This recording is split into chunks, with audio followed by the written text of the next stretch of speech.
Glória a Deus. Curve a sua cabeça. Deus e Pai, que o Senhor nessa noite possa estar falando, Deus, ao coração de cada uma dessas pessoas. Que o teu povo possa sair, meu Deus, daqui fortalecido, renovado, cheio da tua gloriosa presença. Fala, meu Deus, faz arder o coração de cada um aqui nessa noite, porque queremos, meu Deus, ouvir a tua voz, queremos sentir o teu toque nessa noite, em nome do Senhor Jesus. Graças a Deus. Amém, queridos. Todos abriram? Então vamos lá. Lucas, Evangelho de Lucas, capítulo 15, a partir do verso 11. Amados, eu vou contar aqui uma parábola que se assemelha muito o que nós estamos vivendo nos dias de hoje. E nós podemos aqui tirar o exemplo dessa parábola de 3 tipos de pessoas que vêm até a igreja. Nós não vamos falar hoje, a palavra não é para aqueles que não vêm à igreja. O culto de hoje, a palavra vai ser destinada a você que vem na casa de Deus, a você que está na casa de Deus. Amém, queridos? Então eu queria que você prestasse muita atenção nessa mensagem. Então diz aqui a palavra de Deus: continuou, certo homem tinha 2 filhos. O mais moço deles disse ao pai: dá-me a parte dos bens que me cabe. E ele lhes repartiu os haveres. Passados não muitos dias, o filho mais moço, ajuntando tudo que era seu, partiu para uma terra distante e lá dissipou todos os seus bens. Então vamos lá, esse é o primeiro tipo de pessoa. É aquela que vem à casa de Deus, queridos, e tudo que ela quer é alcançar todas as suas vitórias. Ela quer uma mudança familiar, ela quer uma mudança econômica, ela quer uma mudança na vida sentimental. Então o que ela fica pedindo para Deus? Senhor, eu quero isso, eu quero aquilo. E o que acontece com muitas pessoas, que foi o que aconteceu com esse homem? O pai falou: tá bom, filho, você quer a herança? Tá certo, eu vou te dar tudo que é seu. O pensamento de muitos é o seguinte: ah, Senhor, se o Senhor me der tudo o que eu quiser, eu vou ser mais cristão, eu vou ser mais convertido, eu vou ser mais forte, eu vou ficar mais firme na igreja. Esse não é o pensamento? É ou não é, queridos? Ah, Senhor, se eu tiver isso, se eu tiver aquilo, eu vou ser uma pessoa muito mais feliz e eu vou estar muito mais firme contigo. Mas aqui é a prova que isso não acontece. Só foi o pai dar tudo que o filho que dá herança para ele. O que ele fez?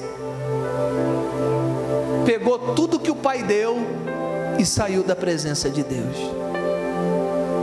Queridos, deixa eu falar uma coisa para você que eu quero que você entenda. O mais importante na presença de Deus não é o que Deus tem para te dar, porque na verdade ter aquilo que Deus tem para te dar é só um plus. Mas o mais importante não é o que Ele tem para te dar, mas é sim a presença dEle com você. E quando você entende isso, queridos, então a sua preocupação maior é a presença de Deus. As demais coisas, né? Foi o que o pastor na semana passada pregou. Buscai, pois, em primeiro lugar o reino dos céus e a sua justiça, e todas as demais coisas serão acrescentadas. Ou seja, quando eu entendo que a presença de Deus, ela tem que ser o primeiro na minha vida, então não é que eu não queira ser feliz no amor, não é que eu não queira ser... Mas amados, o mais importante do que tudo isso é ter a presença de Deus, é ter o Espírito Santo, é ter o Senhor Jesus com você. Sabe por quê? Porque aí todas as demais coisas começam ao que, gente? Ajuda o pastor. Começam a ser acrescentadas na sua vida. O seu casamento, se você é casado, você vai se tornar um casal feliz. Sua vida econômica vai começar a prosperar, sua saúde vai bem, e se aparece uma doença, você ora, você clama, a cura chega. Não é que a pessoa não passe problemas, ela pode até passar, mas ela vai orar e o problema vai se resolver, porque a presença de Deus vai ser com ela para dar vitória. Então não existe coisa mais importante. Esse filho não estava entendendo que mais importante do que a riqueza que o pai tinha para dar, esse filho não estava entendendo que melhor e mais importante do que aquela herança era a presença do pai. Amém, queridos? Diga: mais importante que a herança é a presença do pai na minha vida. E ele só foi entender isso depois. Vamos lá, você vai entender mais essa palavra, queridos. Depois de ter consumido tudo, depois de ele ter gasto tudo, sobreveio àquele país uma grande fome, e ele começou a passar necessidade. Sabe o que esse filho não entendeu, queridos? Que tem um ditado que diz que dor de barriga não dá uma vez só. Esse filho não tinha entendido que o bem acaba, não é, queridos? O bem acaba, o tempo passa. Quantos de nós queríamos uma coisa, queríamos, e porque queríamos, depois que você teve, você viu que não era mais tão importante assim. Falar um pouquinho das mulheres, né? Ah, esse sapato é lindo, maravilhoso. Quando eu usar esse sapato com aquela roupa, você foi, comprou, usou uma vez e está lá guardado. Pode de repente algumas aqui não fazer isso, mas é muito comum isso acontecer. Os homens não, os homens são mais. Mas os homens às vezes compram uma coisa: isso aqui vai ser muito bacana comigo, isso aqui, olha, daqui a pouco você usa uma vez, duas vezes, está lá encostado, não usa nunca mais. Sabe por quê, queridos? Às vezes a gente acha que o material ou as coisas são mais importantes, e não é.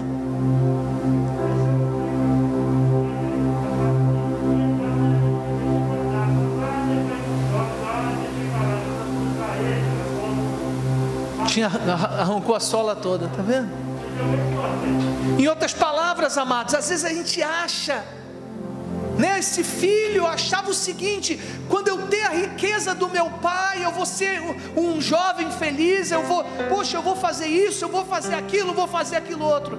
Quando ele pegou tudo do pai, aquilo não durou muito tempo na mão dele. O que aconteceu, queridos? Ele nunca imaginou que uma grande dificuldade iria vir sobre aquela terra. Eu pergunto: nós imaginávamos essa grande dificuldade que está vindo no mundo todo? Hein, queridos? Quantos que abriram uma empresa, gastaram muito dinheiro, e no dia que abriram veio a pandemia e teve que fechar tudo? Quantas pessoas que planejavam, né, viagens, pagaram a viagem e essa viagem não pôde ser concluída, porque veio a pandemia, fechou tudo. Em outras palavras, por isso que mais importante do que as coisas materiais é a presença de Deus na sua vida, queridos. Mais importante do que um carro, do que uma casa. Não é que isso não seja importante, e a Bíblia fala que Deus vai acrescentar isso na sua vida, porque não existe nada mais importante para um pai do que ver os seus filhos tendo do bom e do melhor. Fique tranquilo que o pai, ele sabe que você precisa de tudo isso. Só que mais do que um carro, mais do que uma casa, mais até do que o de um relacionamento. Eu preciso ter alguém na minha vida. Mais importante do que esse alguém na sua vida é a presença de Jesus. Sabe por quê? Esse alguém hoje você está amando, daqui a pouco acontece alguma coisa, você começa até não querer nem ver a pessoa na sua frente mais. Quem está entendendo, amados? Esse filho então gastou tudo e veio uma grande fome sobre aquele lugar. Então ele foi e se agregou a um dos concidadãos daquela terra, e este o mandou para os seus campos a guardar porcos. Sabe o que aconteceu? Uma pessoa que estava acostumada com tanta coisa, presta muita atenção no pastor, essa palavra é muito poderosa, queridos. Uma pessoa que estava acostumada com abundância, uma pessoa que estava acostumada a receber o melhor do Pai, o que aconteceu? Por estar distante do Pai, começou a perder tudo. E posso falar, queridos, quantas pessoas que eu conheço que quando estavam na presença de Deus tinham tudo, e depois que abandonaram e viraram as costas para a presença de Deus, começaram a perder. E começa a perder financeiramente, começa a perder na saúde, e começa a perder na família, e começa a perder em várias coisas. E pior que perder tudo isso é perder a presença do Pai, porque a presença do Pai é o mais importante. Porque na presença do Pai você pode passar uma luta, mas você vai ter o Pai do seu lado para te ajudar. Você vai ter a presença do Pai ali te segurando, te apertando e te segurando, te guardando de todo o mal. E a Bíblia fala que esse jovem foi mandado, sabe para onde? A guardar porcos. Presta atenção aqui no pastor, gente. E às vezes a ficha ainda não tinha caído para ele. E tem pessoas aí fora que a ficha ainda não caiu. Gente, eu conheço pessoas que estavam na presença de Deus, e hoje sabe onde estão? Servindo o mal. Você sabia disso? Não vou falar o nome aqui, mas um pastor de uma igreja que nós passamos abandonou a presença de Deus. Alguns meses depois, sabe onde ele estava? Tomando conta de uma favela aqui no Rio de Janeiro. Tomando conta de uma favela aqui no Rio de Janeiro. E o pior não é isso. Passou alguns meses, de repente ele, cresceu os olhos com dinheiro que estava entrando, com drogas, com isso. Passou não muito tempo, ele foi morto por uma gangue rival. Aonde que o pastor quer chegar? Às vezes o mundo faz isso. O mundo te joga. Sabe para onde o mundo nos joga quando estamos longe da presença de Deus? Nos manda a comer com os porcos. Porque o mal quer fazer isso, ele quer humilhar aqueles que estão longe da presença de Deus. Ele quer pisar naqueles que estão longe da presença de Deus. Porque um dia essas pessoas mandaram fogo na cabeça dele. Um dia essas pessoas pisaram nele. Então ele diz o seguinte: um dia você pisou em mim, agora chegou a hora de eu pisar em você. E muitas vezes a pessoa está longe, está fraca, a pessoa não está buscando, já não está orando, já não está mais. É aí que o mal realmente pisoteia sobre a vida dessa pessoa. E a Bíblia diz assim, queridos, versículo 17: então caindo em si, ele caiu em si. E sabe o que ele lembrou? Leia aí com o pastor. E caindo em si, disse: quantos trabalhadores de meu pai têm pão com fartura, e eu aqui morro de fome. Sabe o que muitas pessoas lembram, querido? Poxa, quando eu estava na presença de Deus eu reclamava, mas eu era feliz e não sabia. Essa semana mesmo, conversando com um rapaz, ele falou exatamente isso. Ele falou: pastor, eu já estive à frente de ministérios na igreja, mas eu me decepcionei com o homem. Porque você pode se decepcionar com o homem dentro da igreja, queridos, mas uma coisa você jamais vai se decepcionar com Deus. Por isso você não pode olhar para o homem. E ele então falou: me decepcionei, pastor, me decepcionei com muitas pessoas, e hoje eu estou sem forças para voltar, e o mal está lá, ó, pisando na minha cabeça. Por que o pastor está pregando isso? Para que isso jamais aconteça com você, porque às vezes o mal fica soprando no ouvido da pessoa, fica soprando para que a pessoa: você não precisa buscar assim, você não precisa ir tanto na igreja, você não precisa orar tanto, você não precisa. Em outras palavras, a pessoa vai, muitas vezes ela não vai entendendo, queridos, que nós estamos do lado daquilo que é mais importante, que é do lado do Pai. Diga glória a Deus.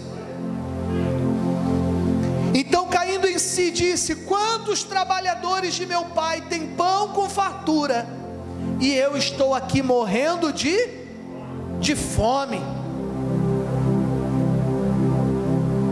Levantar-me-ei e irei ter com meu pai, e lhe direi: pai, pequei contra o céu e diante de ti, já não sou digno de ser chamado teu filho, trata-me como um dos seus trabalhadores. Ele entendeu, queridos, que é melhor ser um trabalhador.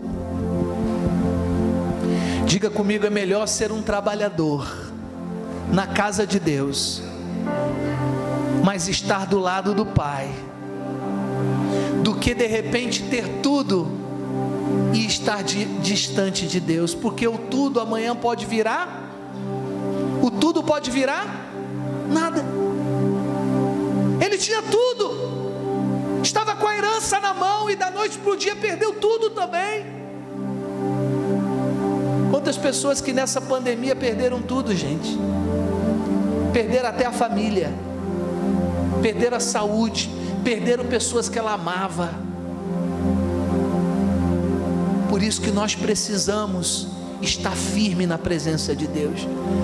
Não estou dizendo que na presença de Deus a gente não pode ter perdas. A gente tem perdas, mas sabe o que nós vamos ter? Nós vamos ter a força do Pai com a gente, dizendo: segura firme que eu estou contigo, segura firme que eu estou do teu lado. Ó, não caia não, porque eu sou com você, eu estou do seu lado, eu estou aqui para te dar força para você vencer. E a Bíblia fala que ele levantou-se, foi para o seu pai. Que nessa noite, em nome de Jesus, todos aqui estejam na presença do Pai. Amém, queridos? Ninguém aqui está afastado, mas eu estou pregando justamente para que nunca isso aconteça com você. E levantou-se e foi para a casa do seu pai. Vinha ele ainda de longe, quando seu pai o avistou, e compadecido dele, correndo o abraçou e o beijou. Porque é isso que o Pai quer fazer com você nessa noite. Ele quer te abraçar, Ele quer te beijar, Ele quer te envolver com a presença dEle. Amém, queridos? E o filho disse: pai, pequei contra o céu e diante de ti, já não sou digno de ser chamado seu filho. Porque o mais importante, queridos, é haver o arrependimento. Se de repente você estava na presença de Deus e não estava valorizando, tem muitas pessoas, querido, que não estão valorizando.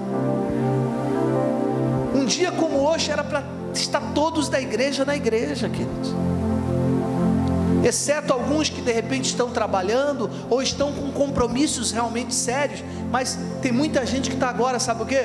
Assistindo novela. O pastor falou na semana passada algo muito, que é uma verdade: não vou perder minha novela. Ou está de repente: agora abriu tudo, vou para um shopping. A melhor coisa, querida, é estar na presença do Pai, porque o Pai nos fortalece, o Pai nos renova, o Pai nos dá força para vencer toda e qualquer situação. E a Bíblia fala que o Pai foi lá e o abraçou, e ele disse, né, não sou digno de ser chamado teu filho. O Pai, porém, disse a seus servos, trazei depressa a melhor roupa, porque diga para mim, diga com o pastor, Deus tem o melhor para mim, o Pai tem o melhor para mim. O Pai falou, pega lá a melhor roupa para o meu filho, vestiu, ponte nele um anel no dedo. Ou seja, além de eu dar o melhor para ele, eu quero voltar a ter um compromisso, porque o anel do dedo representa o compromisso. Eu quero ter uma aliança de novo com ele, e Deus quer ter essa aliança com você, queridos. E não parou por aí. Ponte um anel no dedo dele e sandália nos pés. Ou seja, se a vida vem te machucando, queridos, se a caminhada vem te machucando, dá uma sandália nos seus pés, para que as feridas da estrada não mais te machuquem. Amém, queridos? Porque quantas coisas na estrada dessa vida nos machucam, quantas feridas trazemos nos pés, mas Deus coloca uma sandália nos seus pés nessa noite. Trazei também e matai o novilho cevado, comamos e regozijamo-nos. O que representa esse novilho? Esse novilho é o Senhor Jesus, que foi morto por você, por mim. E quando nós estamos na presença dele, nós nos regozijemo-nos. O que é se regozijar? É se alegrar quando estamos na presença do Pai. Diga aleluia. Porque este filho estava morto e reviveu, estava perdido e foi achado. Diga glória a Deus.